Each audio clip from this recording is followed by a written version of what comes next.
हिमालय है, यहाँ से सुधर करके जाएं।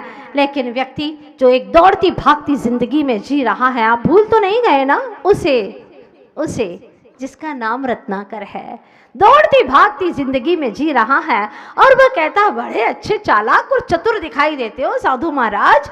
हाँ, आप मुझसे प्रश्न कर रहे हो। और साधु ने प्रश्न किया था, हे वत्स, जो तुम ये पाप करते हो, एक बार मुझे इसका जवाब दो, इस सारे पाप का फल कौन भोगेगा?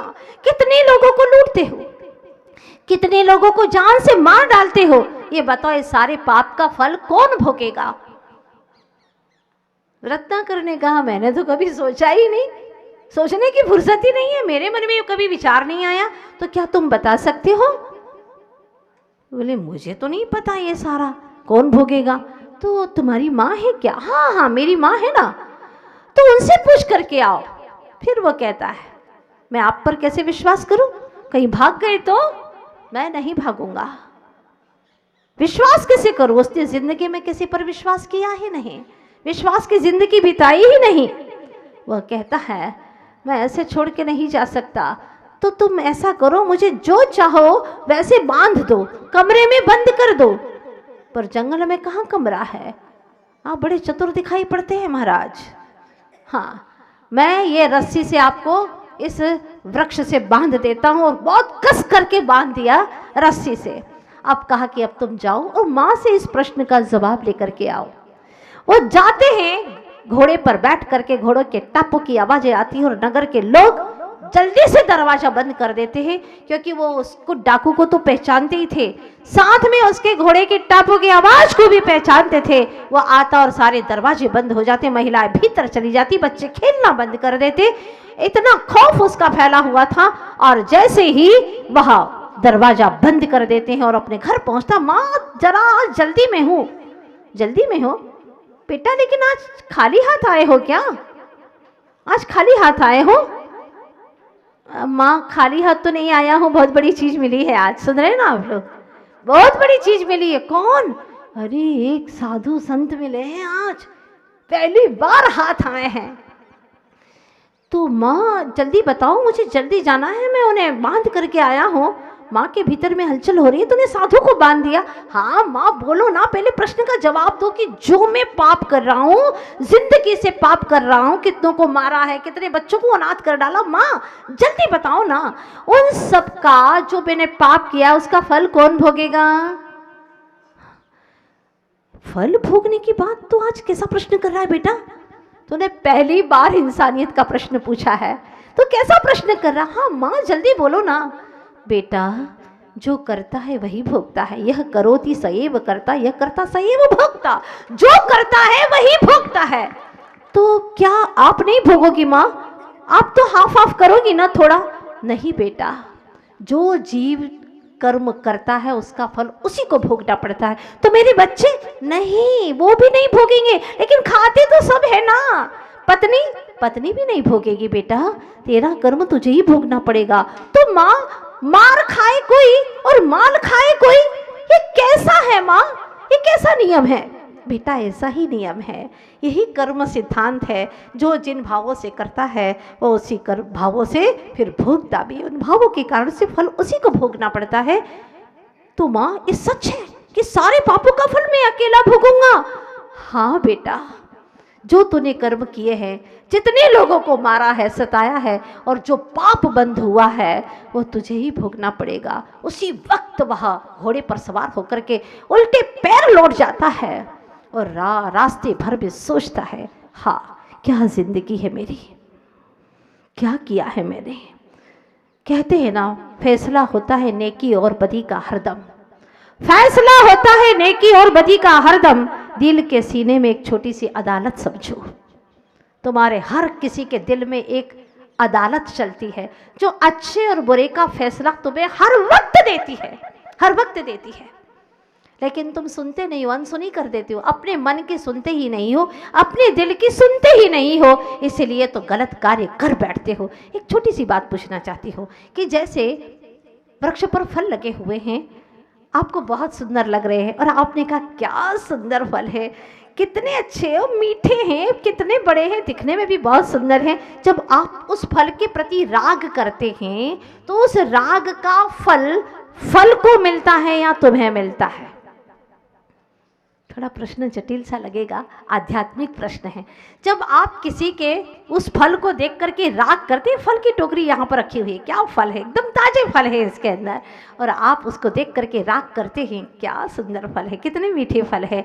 तो ये जो फल के प्रति राग हुआ, उस राग का फल को मिलेगा या तुम्हें खुद को मिलेगा? खुद को मिलेगा। उसी प्रकार से जैसे फल में दुर्गंध आ रही है, आपने नाक सिकोड़ ली, बदबू आ रही है और आप कहते छी छी कितने गंदे फल हैं, तो उस नाक सिकोड़ने का, नफरत करने का फल तुम्हें मिलेगा या फल को मिलेगा? खुद को मिलेगा, है ना। मतलब हम भी जिम्मेदार हैं, हर वक्त हम जैसे भाव करते हैं वैसा फल हम ही पाते हैं, ये निश्चित बात है। तो आज से ही हम अपने भावों को बदलना क्यों स्वीकार नहीं करते? आज से ही हम अपने भावों को क्यों नहीं बदलते और ये तय कर ले कि प्रभु आज तक जो गलती की है वो मैंने स्वयं ने की है। जब एक बार वहां पर जेलर साहब पहुंचते हैं, सारे बंदी भाइयों से पूछते हैं तुम्हें कोई आवश्यकता है क्या, कोई आवश्यकता है?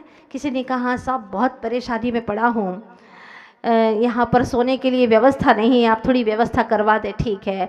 दूसरे से पूछा, उसने कहा खाना व्यवस्थित नहीं मिलता, थोड़ी भोजन की अच्छी व्यवस्था हो जाए। एक कैदी से अंत में पूछा, जो शांत मन से बैठा हुआ था, उससे पूछा, उसने कहा साहब कुछ नहीं चाहिए, अब कुछ नहीं चाहिए। तुम ऐसे नीरस भावों से क्यों बोल रहे हो? साहब ये मांग नहीं तो आज जेल तक पहुंचाया है, अब मांग करके और क्या करूंगा, कुछ नहीं चाहिए। अपनी गलती समझ में आ जाए। जब पूछा जाता है कैदी से कि तुमने क्या गलती की है, वो कहता साहब मैंने कोई गलती नहीं की, क्योंकि व्यक्ति अपने आप को सदा साफ सुथरा ही पेश करना चाहता है, अपनी गलती स्वीकारना ही नहीं चाहता। उसने कहा साहब मैंने गलती की नहीं है बिल्कुल भी। दूसरे से पूछा, साहब मैंने तो गलती की नहीं है, मेरे नाम का दूसरा व्यक्ति था, मुझे फंसा दिया। भले ही अभी तुमने गलती नहीं की हो, लेकिन पूर्व में तो गलती की थी, ऐसे कर्म तो बांधे थे ना, तभी तो आज यहाँ तक आए हो। और लोग क्यों नहीं आए? क्योंकि तुमने ऐसे कर्म बांधे थे। लेकिन एक व्यक्ति के था, वो ये कहता है साहब मैंने गलती की है और मुझे गलती का उचित दंड मिलना भी चाहिए, ताकि अगली जिंदगी में मैं कभी भी ऐसी गलतियां न करूं। यह है सोच। तो जिस दिन हमें अपनी गलतियों का पता चलता है, जैसे कि रत्नाकर को पता चला, और वह सीधा पहुंचता है संत के चरणों में, वहां जाकर के कहता है बस मुझे क्षमा कीजिएगा, अपनी गलती, अंतिम में भी मैंने गलती की, तो आपके माध्यम से, आपके निमित्त से मैंने गलती की, मुझे क्षमा कीजिएगा, मैंने बहुत बड़ी गलती की, आपको बंधन में डाल दिया, आप मुझे बंधन से मुक्त करने आए थे निर्भय होकर के, और मैंने आपको ही बंधन में डाल दिया, आपको ही बांध दिया, मुझे धिक्कार है और मुझे ताव जिंदगी के गलतियों का अफसोस है, मुझे अपनी गलतियों का एहसास हो चुका है। लेकिन आज से यह रत्नाकर रत्नों का आकर यानी खजाना बनेगा, अपनी गलतियों को अब कभी नहीं दोहराएगा। मुझे अपने चरणों में रख लीजिए, मुझे अपने जैसा बना लीजिए। क्या ऐसा हो सकता है? हाँ हो सकता है। कहते हैं ना, फूल भी कांटों में खिल सकता है, फूल भी कांटों में खिल सकता है, और नवाब भी सड़कों पर सो सकता है। कुछ भी असंभव नहीं इस दुनिया में। राम और महावीर भी हम तुम में से हो सकते हैं। आपके पास भी सारी क्षमता है, हर आत्मा में परमात्मा होने की क्षमता है। इसीलिए हमारे गुरुवर आचार्य श्री विद्यासागर जी महाराज ने, कोई भी व्यक्ति खाली दिमाग से ना बैठे, खाली दिमाग बैठेगा, सोचता रहेगा, दुखी होगा, परेशान होगा, तो क्यों ना उसे भी स्वावलंबी बनाया जाए। और देखिएगा, जो सुखी है उन्हें सुखी करने के लिए तो दुनिया लगी रहती है, जो धनवान है उनको और ही धनवान बनाने के लिए दुनिया सोचती है। लेकिन सच में जो बेसहारे हैं, जो दुखी हैं, उनको सुखी करने के लिए, सहारा देने के लिए सोचते हैं हमारे गुरुवर आचार्य श्री विद्यासागर जी महाराज। वो सिर्फ जैन के ही साधु नहीं है, वो जन जन के साधु हैं और हर आत्मा के बारे में विचार करते हैं। और आचार्य भगवत ने आशीर्वाद दिया, प्रेरणा दी, ताकि हमारे बंदी भाई भी यहाँ रह करके अपने समय का सदुपयोग कर सके, अपने समय को यूं ही व्यर्थ न गंवाएं।